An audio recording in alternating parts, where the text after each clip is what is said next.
ശരിക്കും നമ്മൾ നല്ലവരായിട്ട് ജീവിക്കണോ അതോ മോശപ്പെട്ടവരായിട്ട് ജീവിക്കണോ? ഞാൻ പറയുകയാണെങ്കിൽ മോശപ്പെട്ടവരായിട്ട് ജീവിക്കുന്നതാണ് നല്ലതെന്നേ പറയുള്ളൂ. കാരണം എന്താണെന്ന് നിങ്ങൾ ചോദിക്കും.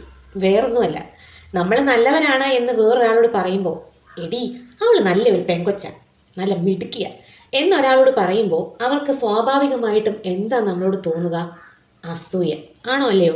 അപ്പം എങ്ങനെയെങ്കിലും എന്തെങ്കിലുമൊക്കെ പറഞ്ഞുണ്ടാക്കി നമ്മളെ മോശപ്പെട്ടവരായിട്ട് ചിത്രീകരിക്കാനേ അവർ ശ്രമിക്കുകയുള്ളൂ. കാരണം കുശുമ്പ് അസൂയ അകത്ത് കിടക്കുകയല്ലേ അവർക്ക്. എന്നാൽ അതേസമയം നമ്മളെക്കുറിച്ച് വേറൊരാൾ മറ്റൊരാളോട് അവൾ അപ്പിടെ തൻ്റെടിയാ, അവൾ അത്ര ശരിയല്ല, ഭയങ്കര ഗമയാണ്, തൻ്റെ ഇടം നല്ല പോലെ ഉണ്ട് എന്നൊക്കെ പറയുമ്പോൾ അവർക്ക് സ്വാഭാവികമായിട്ടും നമ്മളോട് എന്താ തോന്നുക? തീർച്ചയായിട്ടും അകൽച്ചയായിരിക്കില്ലേ? അസൂയ തോന്നാനും മാത്രം അതിനകത്തൊന്നും കാണുന്നില്ല. അപ്പം എന്താ ഗുണമെന്നറിയാവോ? അവർ നമ്മളെ മോശപ്പെട്ടവരാക്കാൻ ശ്രമിക്കുകയില്ല, നമുക്ക് നമ്മുടെ രീതിയിൽ പോവുകയും ചെയ്യാം. അപ്പം ശരിക്കും മോശപ്പെട്ടവരായിട്ട് ജീവിക്കുന്നതന്നെയല്ലേ നല്ലത്? ഗുഡ് സർട്ടിഫിക്കറ്റിന് പോകാതിരിക്കുക, മോശം സർട്ടിഫിക്കറ്റ് മതിയെന്നേ.